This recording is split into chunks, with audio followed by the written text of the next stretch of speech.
Bien, vamos a continuar con las exposiciones.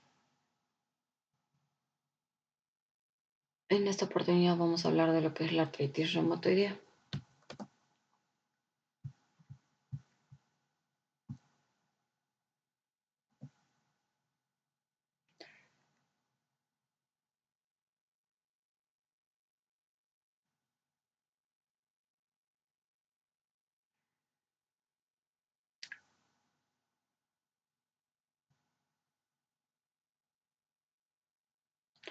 Bien, la artritis reumatoidea tiene una prevalencia de 0.8% en la población. Podemos notar que es más frecuente en mujeres, ¿no? Con una relación 3:1 en relación a los hombres. Es considerable. La prevalencia también aumenta con la edad.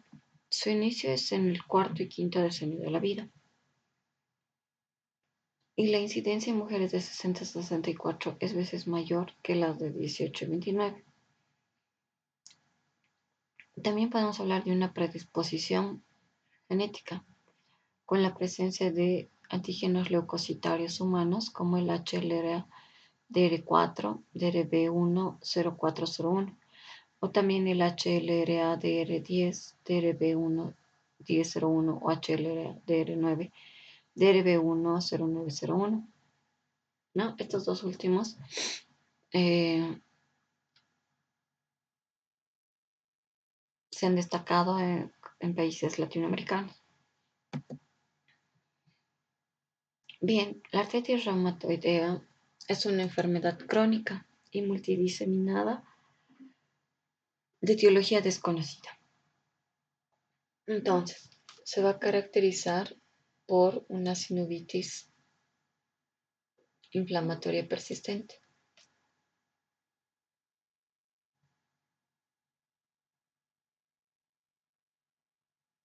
que se va a caracterizar por la destrucción del cartílago, erosiones óseas y deformidades articulares en fases posteriores. Perdón.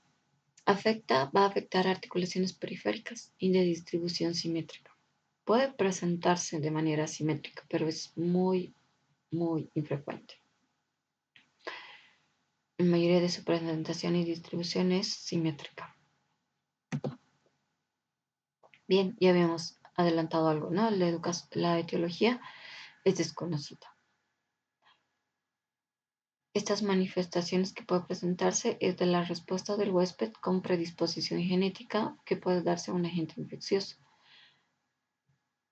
¿Como cuáles? El micoplasma, el virus Epstein-Barr, citomegalovirus, parvovirus y virus de la rubiola, que van a dar lugar a que por la infección persistente de las estructuras articulares o la retención de estos productos microbianos en los tejidos sinoviales puedan causar inflamación, una reacción inmunitaria contra los componentes de las articulaciones que van a alterar su integridad.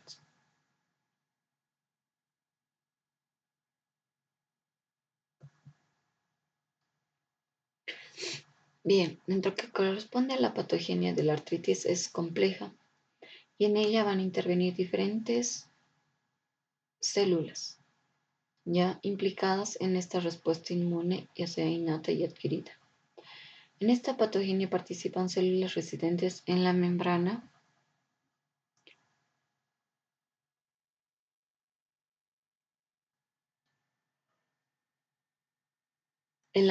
sinovial, como los sinoviocitos B de estirpe fibroblástica o los macrófagos de la íntima,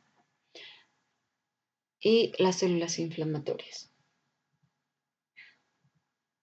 provenientes de la sangre, como los linfocitos T y los linfocitos B y los monocitos. Todas ellas van a contribuir a la transformación agresiva del fenotipo de los sinovicitos B y al desarrollo de un intenso infiltrado inflamatorio, cuyo resultado va a ser la destrucción del cartílago y del hueso subcondral. La activación de las células TCD4 va a ser el punto de partida de una cascada de fenómenos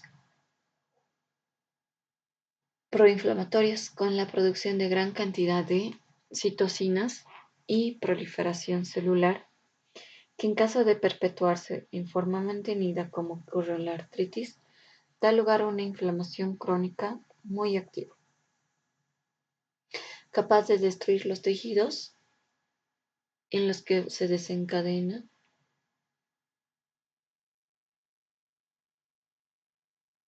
principalmente en las articulaciones. En la membrana sinovial, ya, comienzan a proliferar las células infiltrantes provenientes de las células, provenientes de la sangre, como los propios linfocitos T y sus subtipos, y también los linfocitos B. Los monocitos se diferencian en macrófagos, ¿ya? Y los osteoclastos. Aquí, linfocitos B y los osteoclastos, ¿ya? Aquí también tenemos.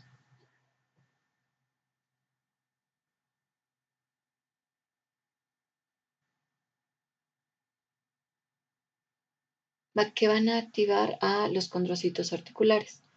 En este medio se producen grandes cantidades de citocinas proinflamatorias, como la interleucina 1, la 6 y el factor de necrosis tumoral, entre muchas. Las células B producen también anticuerpos, como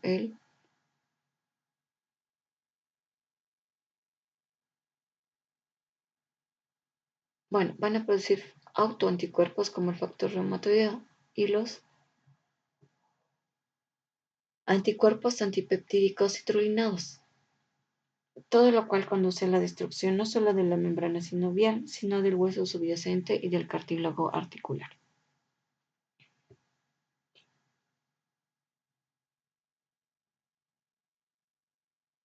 Este proceso inflamatorio va a estar mediado fundamentalmente por la producción de mediadores solubles, en su mayoría son citocinas, pero también factores de crecimiento y quimiosinas, cuyo efecto final va a ser la destrucción del cartílago y el hueso subyacente. ¿Qué son las citocinas? Son proteínas o glucoproteínas de bajo peso molecular, menos de 30 kilodaltos, con una vida media corta, producidas principalmente por las células del sistema inmunológico, así como también por determinadas células de otros tejidos, y van a ser mediadores fundamentales en la transmisión de señales intercelulares.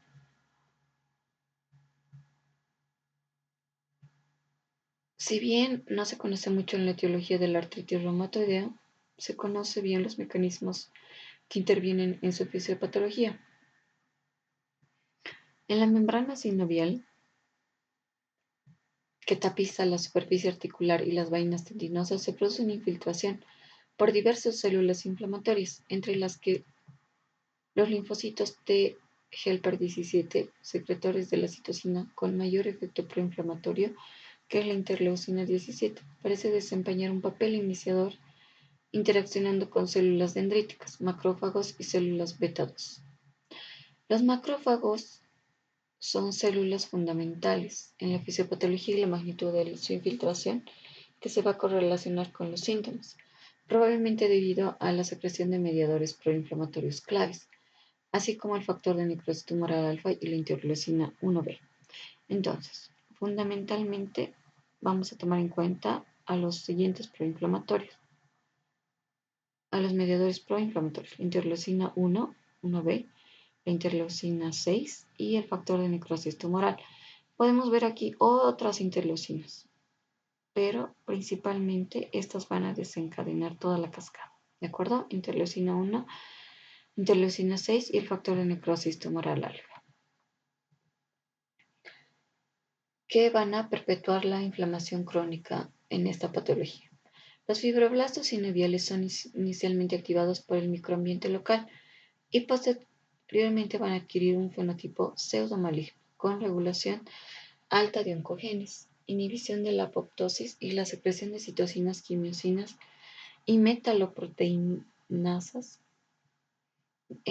de la matriz y catepsinas, que van a mediar el proceso inflamatorio crónico y van a catalizar en la destrucción articular. Los linfocitos B actúan en la producción de autoanticuerpos, ¿ya? Estos van a producir autoanticuerpos.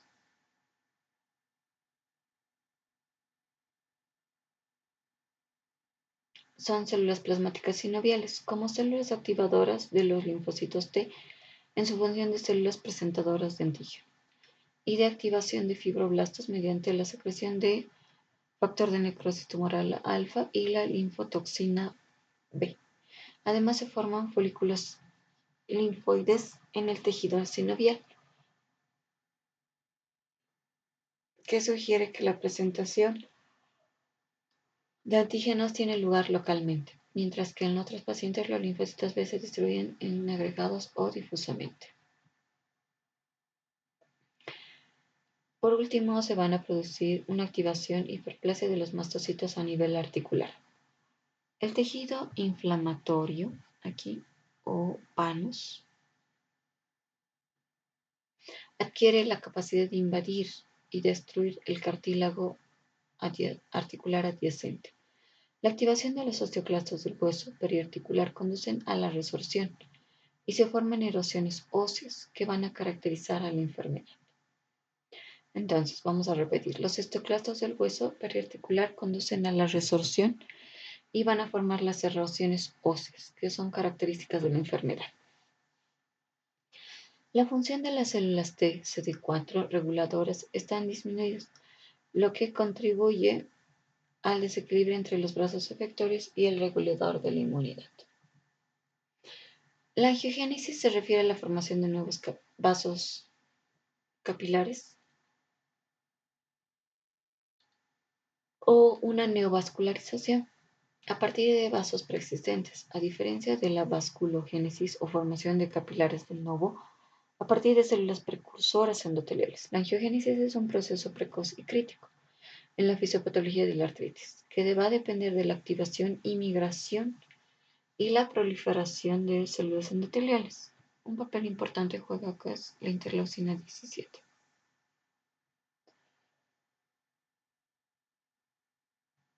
Las citocinas proinflamatorias actúan como moléculas efectoras, fundamentalmente el factor necrosis tumoral alfa, la interleucina 1 y la interleucina 6, que son los principales componentes del proceso inflamatorio y van a actuar sinérgicamente, por lo que se definieron como las primeras dianas terapéuticas, ¿no?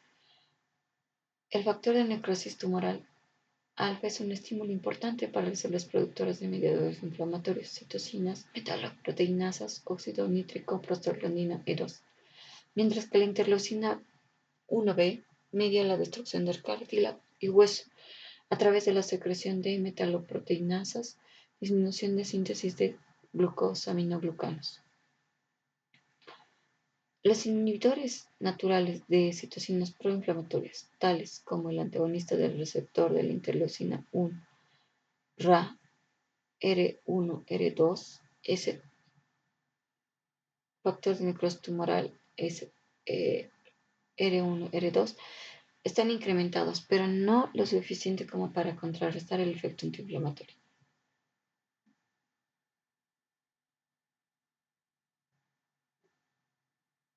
La secreción de estas citocinas va a constituir un mecanismo fundamental en la modulación de la respuesta inmunológica. El patrón de secreción de estas moléculas va a determinar el tipo de respuesta inmunológica que se va a confrontar con un antígeno particular.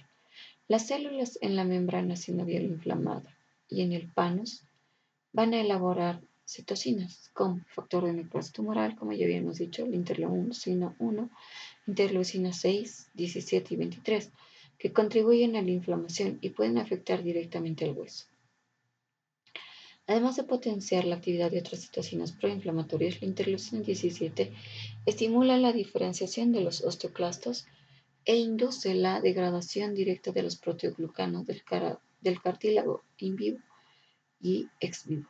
Los mastocitos son células que presentan más receptores a la interleucina 17A en la membrana sinovial.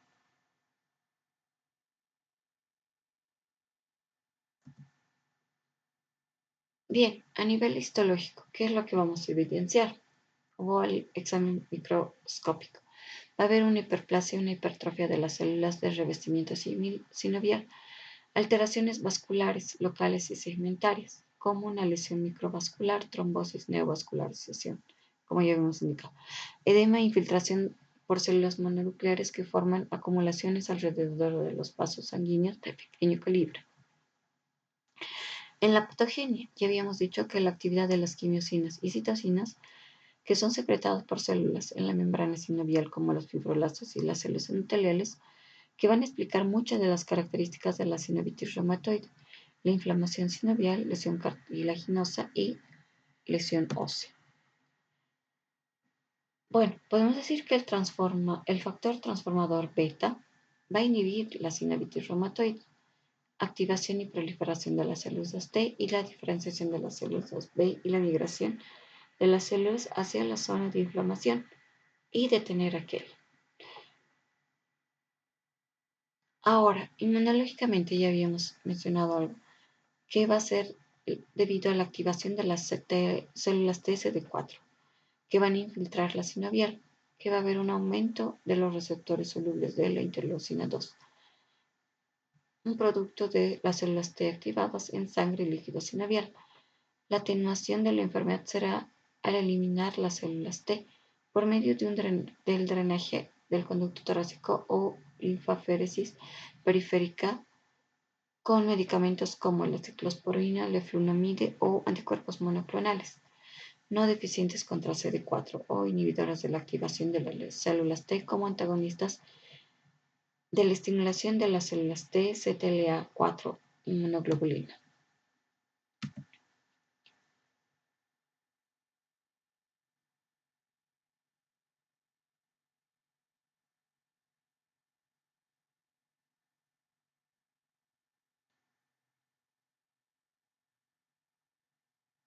En el líquido sinovial de carácter exudativo contiene más leucocitos polimorfonucleares que células mononucleares. En la estimulación de la exudación del líquido sinovial puede desempeñar un papel destacado diferentes mecanismos. Los inmunocomplejos producidos a escala local pueden activar el complemento y generar anafilotoxinas y factores quimiotácticos. También puede facilitar la exudación de células inflamatorias hacia el líquido sinovial.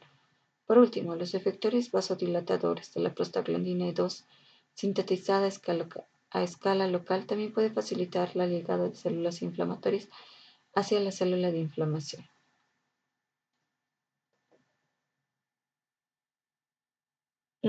No se conoce del todo mediante el cual se produce destrucción ósea cartilaginosa, aunque como ya habíamos mencionado,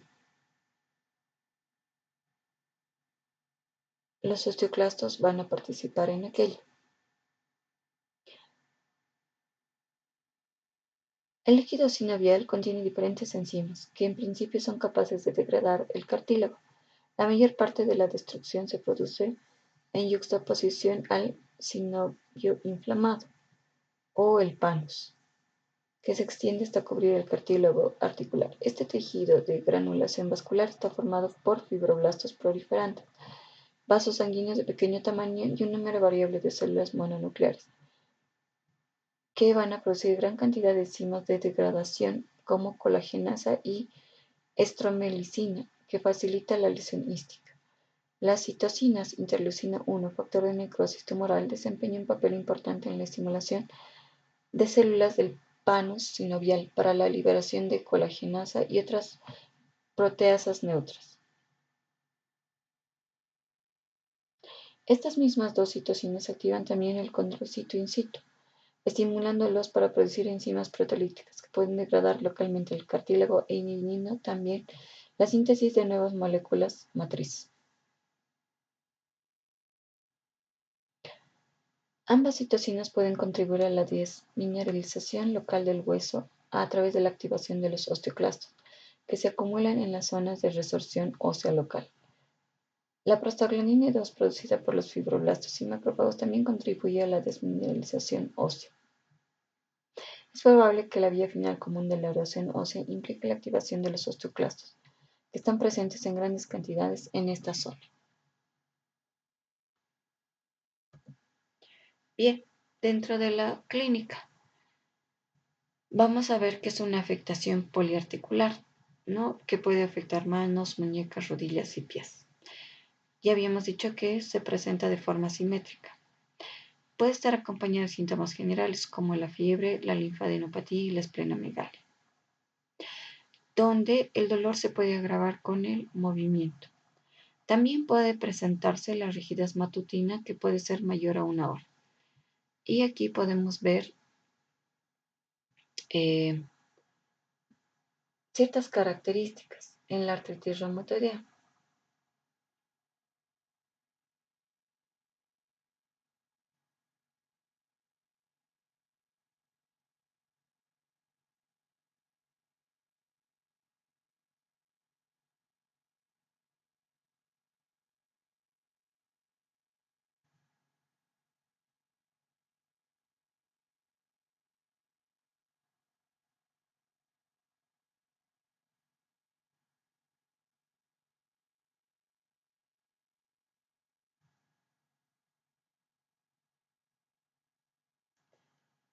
Y podemos observar lo que es la desviación radial a nivel de la muñeca.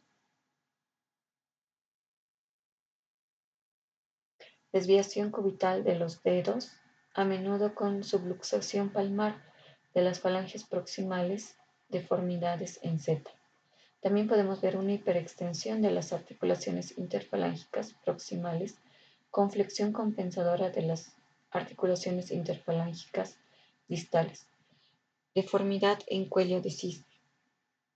También podemos ver deformidad por flexión de las articulaciones interfalángicas proximales y por extensión de las interfalángicas distales.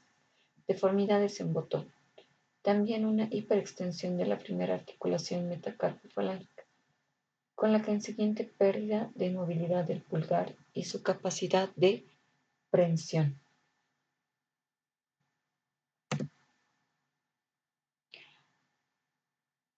Para un diagnóstico precoz, se toman en cuenta los siguientes criterios de clasificación para la artritis reumatoidea, de acuerdo a la Asociación Americana de Reumatología, la ACR y la EULAR.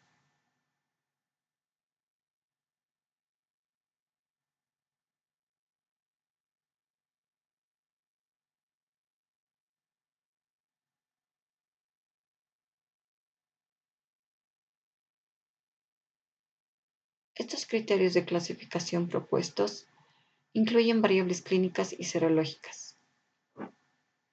Los criterios de clasificación deben ser ampliados solo en caso mayor de una articulación inflamada.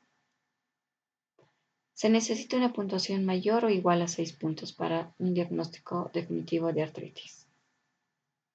Entonces, vamos a tener la afectación articular y distribución, que va a ir de 0 a 5 puntos. Una articulación grande como hombro, codo, cadera, rodilla, tobillo son 0 puntos. 2 o 3 articulaciones grandes, 1 punto. 1 a 3 articulaciones pequeñas, las metacarpofalángicas, las interfalángicas proximales. Segundo, quinto metatarso falángicas, la interfalángica del pulgar y muñeca, 2 puntos. 4 a 10 articulaciones pequeñas, 3 puntos. Más de 10 articulaciones. Mayor una articulación pequeña, 5 puntos.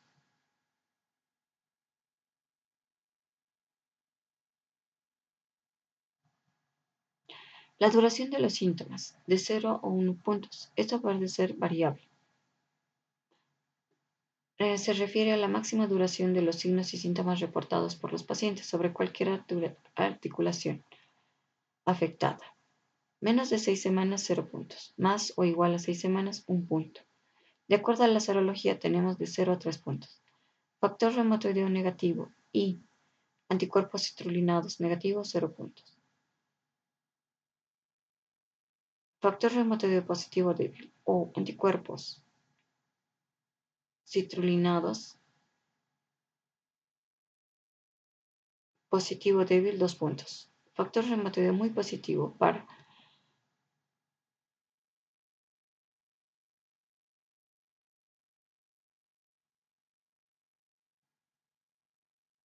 O los anticuerpos citrullinas muy positivos, 3 puntos. Reactantes en fase aguda de 0 a 1 punto. PCR y BCG normales, 0 puntos. PCR y BCG elevado o BCG elevados, 1 punto.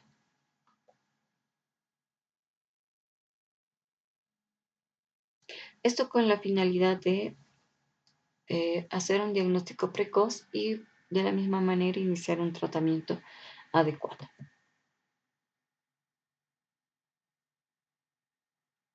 De acuerdo al tratamiento, podemos mencionar un algoritmo de la Sociedad Española de Reumatología. Vamos a iniciar con los fármacos, ¿no? Son medicamentos modificadores de la enfermedad. Tenemos al metotrexato o los esteroides.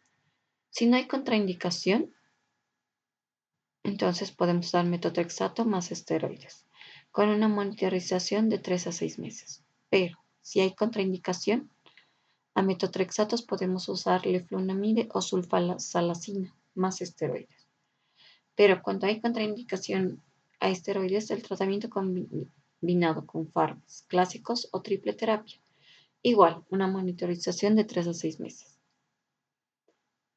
Cuando se ha llegado a un objetivo terapéutico conseguido, sí, hay una reducción de los esteroides sin modificar el fármaco.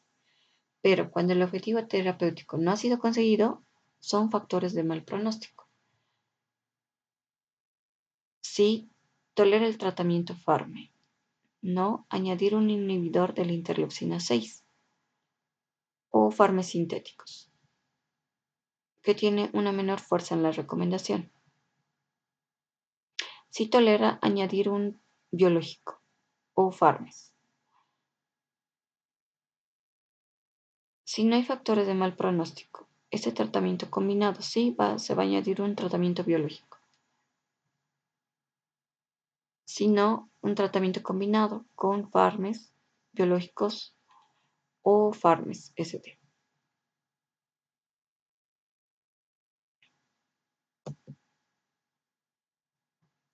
Bien, dentro de las complicaciones de la artritis a largo plazo, las enfermedades coexistentes que tienen mayor efecto sobre la mortalidad son las infecciones, ¿no? Especialmente a nivel pulmonar. La enfermedad pulmonar intersticial, la osteoporosis y la enfermedad cardiovascular, que su manejo puede ser complejo, pero existen guías para su tratamiento. Todos los pacientes con artritis reumatoidea deben vacunarse, ¿no? Dentro de lo que debemos recomendar a los pacientes. Contra la gripe y recibir la vacuna neumocócica a intervalos adecuados. Deben evitarse las vacunas vivas en pacientes que están recibiendo fármacos inmunosupresores. Tanto los médicos como sus pacientes con artritis deben estar atentos para evitar las infecciones y tratarlas de forma temprana y agresiva. Es fundamental interrumpir el tratamiento inmunosupresor temporalmente durante las mismas. Entre 10 a 50% de los pacientes con artritis reumatoidea padecen una afección intersticial pulmonar. Los factores de riesgo son artritis agresiva, sexo masculino, edad avanzada, obesidad, tabaquismo y presencia de anticuerpos citrulinados. Los síntomas suelen incluir disnea y tos no productiva de aparición insidiosa. Su manejo requiere el uso de glucocorticoides a dosis altas e inmunosupresores.